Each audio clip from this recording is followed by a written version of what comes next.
Are you absolutely sure you know where you're going? Yes.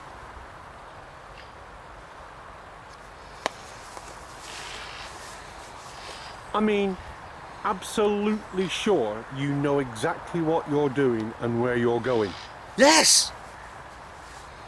Well, if you say so. Follow me.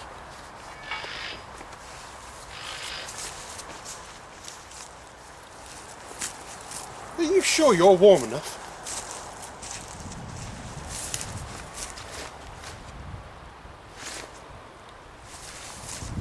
I say, chaps, what about my coffee? Chaps, come back.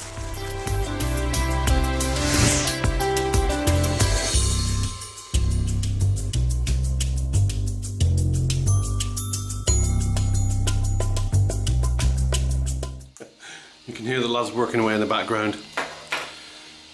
Before we go any further, you need to make sure that you can keep up with me on this video. I don't mean that derogatory. I'm going to ask you 2 questions now, and if you can't answer either of them, then you need to go back to the first video that I did.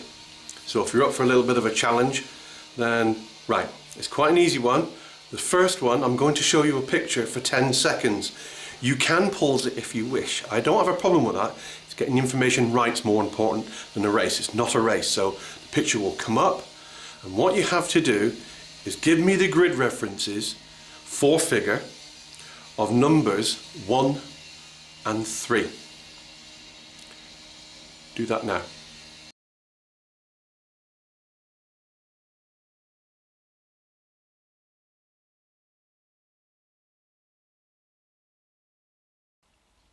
You will definitely need a pen and paper for this next bit.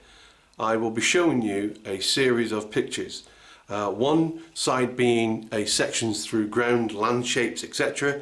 and the other will be a contour line configuration. And what I want you to do is be able to match one with the other. They're not in order as they stand, so when you look at the picture, they are not correct. I need you to put them in order. Okay, I'm going to put that picture up any minute now, and when I do, again, press pause, and when you've done, press play again, and then it saves us all a bit of time, okay? It is important, if you can't do this, then you really need to go back and have a look at my last video regarding map reading. Okay, here we go.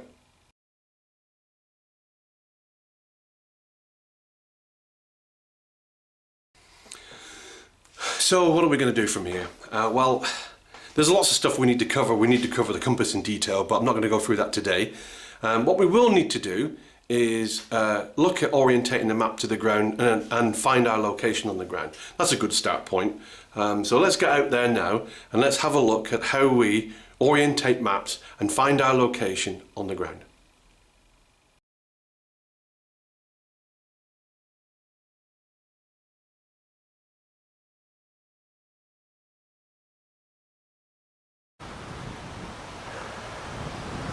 In the one shot there, I have Scarfell Pike slightly left of centre, Langdale Pikes in the sun to the right, and Lake Windermere down in front of me. That is a terrific view today. A terrific view today. Remains of ice, sleet and snow from last night. That's me officially out in the snow. Argue the point if you wish, I am definitely out in the snow. I'm going to take full advantage of the weather and my location to show you map orientation. How do I know where I am? How can I find myself looking at a map and looking at the ground in front of me? I've got prominent features all around me, and I should, using those prominent features, be able to locate myself on the map. And this is how we go about it. If we take a good look at our compass, we will see a directional arrow there. If we come down towards the dial of the compass, you will see another line within inside the compass as well. And what we have to do, we have to turn the dial so that this arrow is pointing there. So let's do that.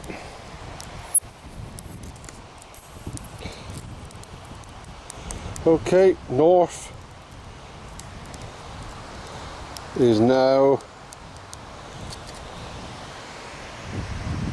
on north. We now throw that down gently onto our map.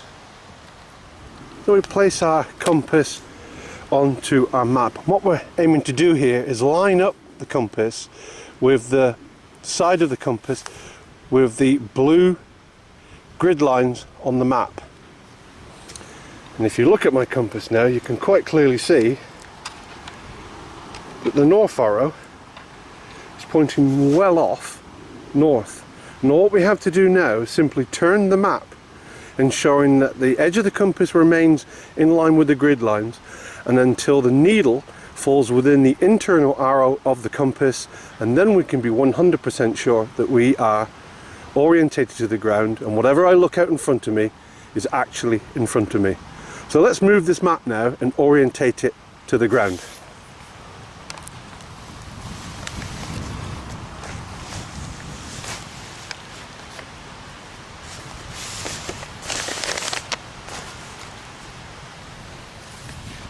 Now when we look at our map, we can see that the compass is still in line with the grid lines. The needle and everything now is pointing north. I know now that that map is pointing north, and now I can start to locate myself using the ground and everything around me. So what do I have around me that can give my position away? Now, bearing in mind Scarfell is a long way away, and so is the Langdale Pikes, and I probably won't have that on this map, so it could be too far away. So I need to pick features which are much closer to me. We've got some woods, we've got some coppices, and I am in a woodline or just at the edge of a woodline. The other side of this woodline, there is a deep re-entrant with a river running down it, so that will be on the map 100%. So we've got a wood line, we've got a deep re-entrant behind me, we've got open fields, we've got a lake, we know what lake that is, we've got some footpaths, and we've got some anomalies on the lake also. And what I mean by that is little island, and let me focus in, yeah, there you see a little island, a little knoll there which sticks out from the lake. Hopefully that should be on the map as well. So let's now look at the map and see if we can locate ourselves. Looking at the map in general and being orientated to the ground, I can start to see things that are sticking out. Let's look at the bigger picture first.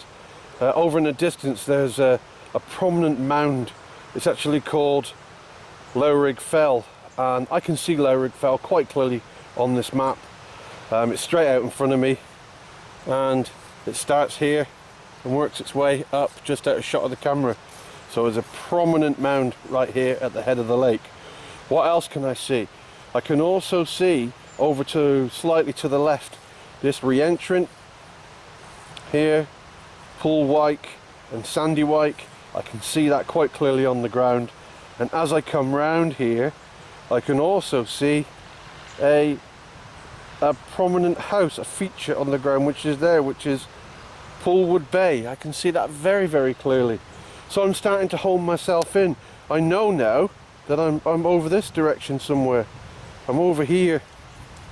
I can see it just by orientating, just by looking, triangulating, pulling things back. I'm looking over there, I can see that. I'm looking over there, I'm pulling my way back.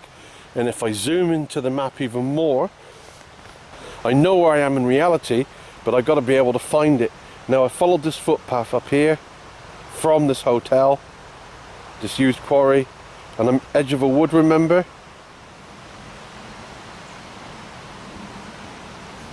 So using the ground in front of me, the anomalies in front of me, the shapes in front of me, I've been able to whittle myself down to this area here. I know I've got a wood behind me, I know I've got a footpath in front of me, I know I've got a river behind me, and I know the features I can see directly in front of me. So using all those features, using all that information, you already can see that I'm homing in, following the stone wall along here up to this wood line, up to this footpath. At this footpath there is behind it a river. It's Holbeck. That Holbeck is in a short re-entrant and running down to the lake. That is exactly what I've got behind me. This is the feature I've got behind me, and those are the features I've got in front of me with the hotel just down there. That position there is where I am right now. You could argue the point that that was a pretty poor example to show you, but it makes no difference. You have to be able to understand and learn those skills anyhow. I picked up and learnt those skills at a young age when I was 15 years old, running around Dartmoor. And I've recently been watching a guy, Deadfall Bushcraft, who is doing exactly that right now. I used to do that, 30, 40 years ago. And it's a tremendous skill to learn. Big rolling countryside, Yes Tour, Highways, and all the other tours. Kitty Tour, I think, was another one. And Adder Valley in between. And that's where you learned to contour. That's where you learned to use the map, orientate the map. Big open ground is much easier, but the principles remain the same.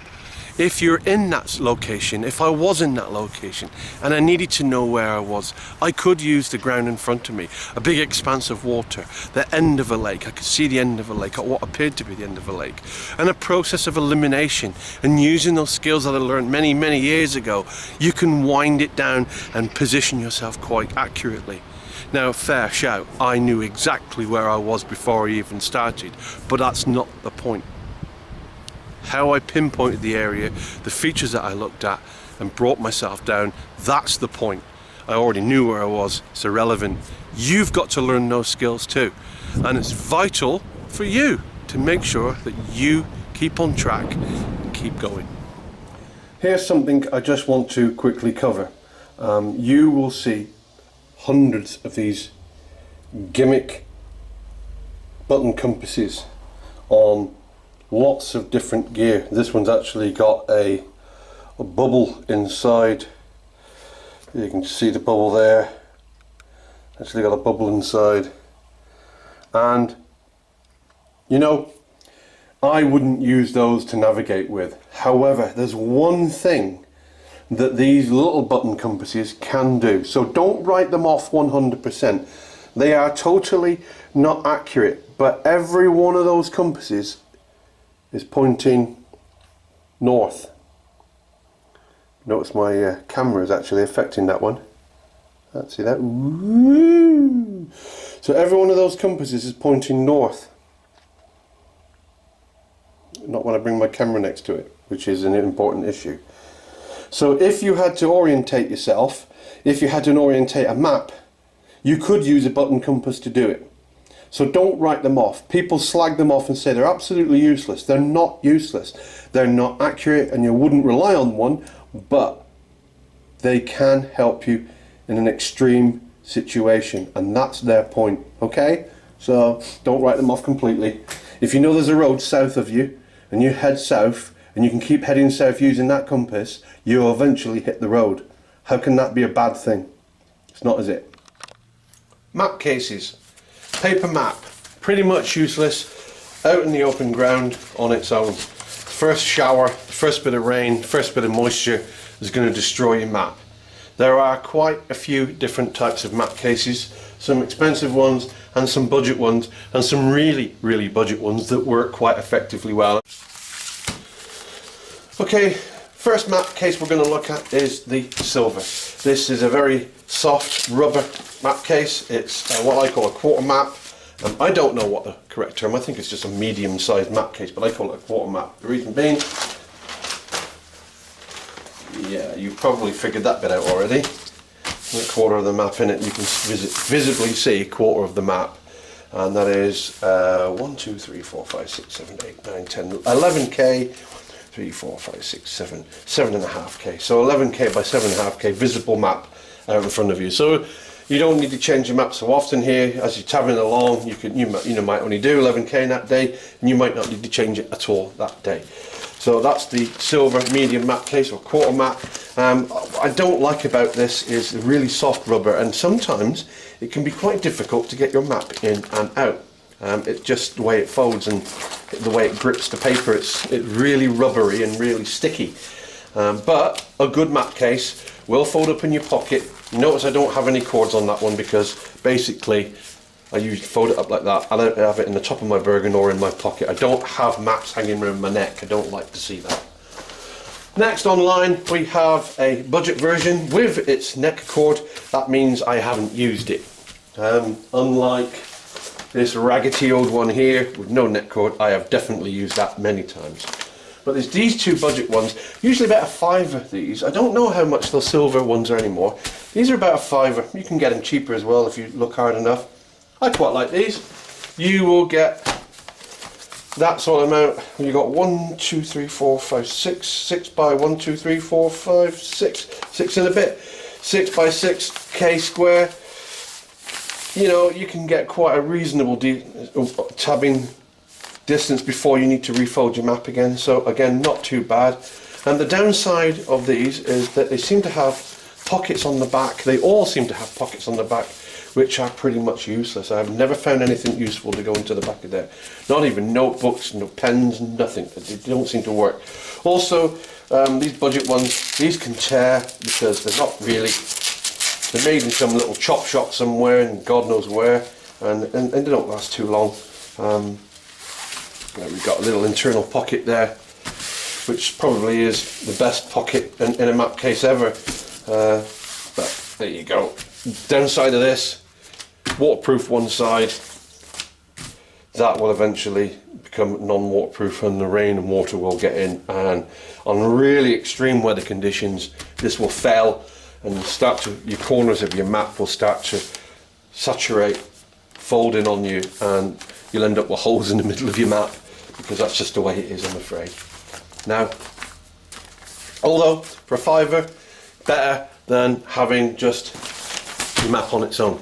So it is much better than having nothing. Extreme budget map case.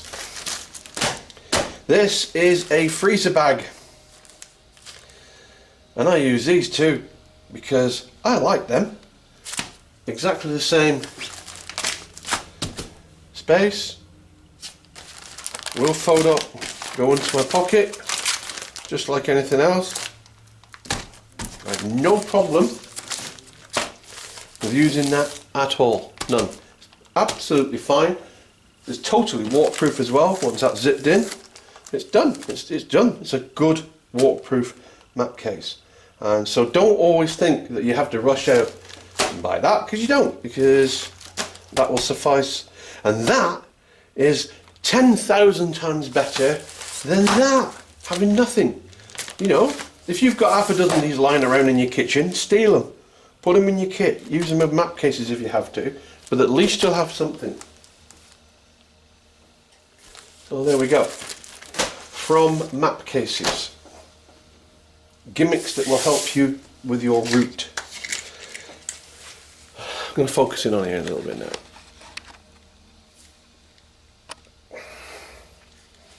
We're going to wait for this to focus. I don't know if you've seen one of these before. This is a map measurer compass, right? Well, let's forget the compass bit in case of emergencies, because it has a bubble in it and it will just about point you to north should you need to. But it also has a little wheel here. You see that little wheel?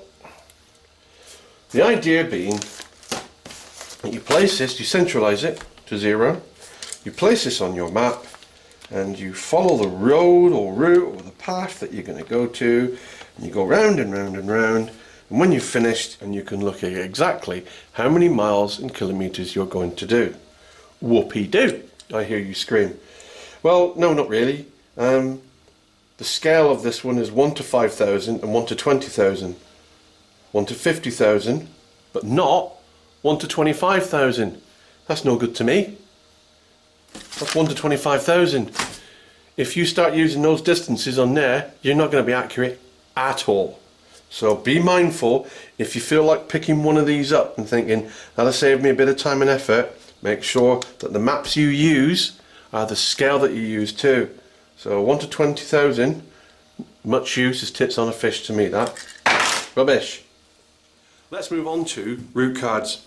We've now established how to orientate a map. We can take our 4-figure grid, we can look at contours, and with that information that we've currently got, we should now be getting confident enough to plan a little route and have a look at a map in detail and think, well, let's go from A to B, or we can do what we call a round robin, go all the way round and end up back where we were. The example of the route card I've got is a round robin. It starts off at one place and goes round again.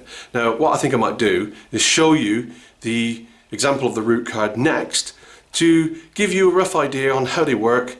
Remember, a route card is basically an example of your walk in its entirety. So you can leave it with somebody, so they're going to know approximately where you should be at a given point and what time you should be finishing. It's important. Now, all this information can be kept in and on your GPS or your telephone or mobile phone. It can do it as well, but you can't beat having it written down on paper. Yeah, that technology will not fail you, but your phone and everything else could. So it's always important for you to fill out a route card should you be planning a trip, and leave it somewhere or with somebody competent enough to know that you will be missing should you not turn up at your location on time. And that is very important for your safety and for the safety of the people in your group too. Okay, route cards, let's go. Okay, a route card. You can make these up. They don't need to be any particular format, but the information that you put on them is rather important. So here we go. This is something I actually drew myself, made up the graph myself just a few hours ago. Start date, finishing date, number of cards. Quite important, that one. If you're going to be out for a couple of days, you might need 2, maybe 3 cards. So it's always important to say number 1 card of 3.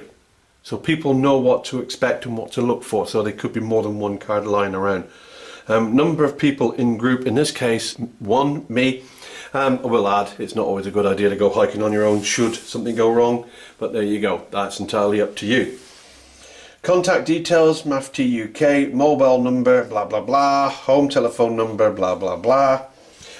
Media contact details, your email, Twitter, or whatever you use. So whatever other forms of communication that you have with your phones and mobiles, etc., whatever you've got going, put that information down too. Your phone might not work, but your emails might. Then you might break your phone and certain buttons won't work. You can send text, but you can't do this, you can't do that. So always make sure there is an alternative means of communicating with you. At the bottom there, you will see that I've also put a little box in emergency kit I have with me. So first aid kit, small, survival bag, orange, space blanket, 24-hour worth of food and water, a GPS and mobile phone. Now anybody looking at this now will say the emergency services or mountain rescue who get hold of this information will know exactly what I've got with me to enable me to contact them should I wish to or should I need to. So it's important to let everybody know. But let's now focus on the actual information contained within the card itself.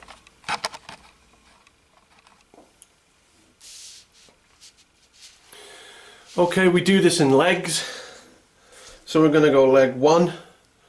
And we are starting that grid 1, 2, 3, 4, 5, 6. That's a 6-figure grid. We'll come on to those in a bit. And we're going to grid 4, 5, 6, 7, 8, or 7, 9, 8 in this case. The description of where we're going to is a gate. It's about 50 meters climb, 500 meters distance, and we expect to arrive at that location at about 12:30. And in the remarks column, I've got over here a little description of how and what to expect along the way. And it says, follow the path from car park and keep woods to the left. Find the footpath and follow to the gate. That's it. So it's quite simply saying, keep the woods, get in the car park, keep the woods to your left, find the footpath and follow that all the way up to the gate. No dramas. Okay. Let's go back to leg 2. So you will notice now that that grid is now this grid. So we're going from, now instead of 2, 4, 5, 6, 7, 9, 8, we're going from 4, 5, 6, 7, 9, 8, and we're going to our new grid location, which is 721, 108. and that is a trig point. And to get there, we're going to do 105 meters climb. It's a distance of 1.5 kilometers, and we expect to arrive at that location at 13:15. The description and what to look for along the way: from the gate, follow the left footpath to the trig point. So obviously it's quite featureless. There must be an open field, and then you're just going to go from the path, follow the path right to the trig point. Very easy. Can you mess it up? Who knows? Leg 3. Again, we drop this grid reference now, the 72118 down to our from, and now we're going to go to our 2, which is 701142. It's the bridge. It's minus 100 meters, so we're going downhill, and it's 1.3 kilometers. We expect to arrive at that location in 13:45. At 13:45. Now then, that's half an hour to walk 1 kilometer. Do you think that's reasonable or not? That's down to you, isn't it? We'll come on to that later. Description: head east from trig point, follow open field footpath down to the stile, over the stile, and keep going for another 300 meters to the bridge viewpoint.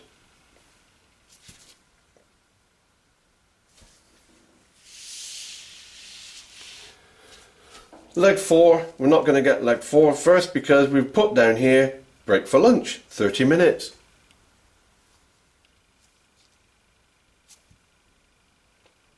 We've had our dinner. We're quite happy that we're going to set off for our final leg of the day, which is back to our car. And that is again moving the same trig point from the 2 now into the from. So 701142, and we're heading back to now 1, 2, 3, 4, 5, 6, which from the top here from 1, 2, 3, 4, 5, 6. So it's a round robin. We've gone complete circle in a manner of speaking. We're going to the car park. It's a drop of another 55 meters, and it's 0.4 of a kilometer, so 400 meters. And we expect to arrive at that destination, including our 30 minutes break that we've had, at 14:45. And the simple description for that, in this case, is head east from the bridge, follow the road to the car park. There you go, that's all you've got to do. Some key elements there, apart on our descriptions, is I'm giving you initial start off points. East. East. You know, those are the important things. That's why you need to orientate yourself to the ground.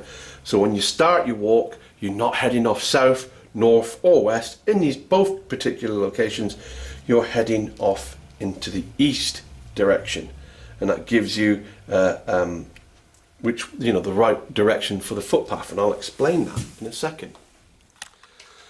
So that is a simple range card, but it is quite important. The information on that range card, and I can tell anyone looking at it where I expect to be at any given point, and should I not turn up later in the evening and they don't get a phone call and something's not right and I'm not there, and the responsible person who would have checked now that I'm back safe and sound has clearly realised that I'm not back safe and sound, there is no cams, and that person should then at that particular point raise the alarm to the police or mountain rescue or whomever. With that in mind, he should be able to give all the grid references to where we're intended to be. My card will have all the information on there for them to locate me. I should be somewhere along that route. What part I fell off the route or what part I stopped and hurt myself to enable me to continue further, they wouldn't know. But they would know the route I've chosen, they would know the route I've gone, and they would follow that route and they would look for me at those locations. And that is the whole point of the route card.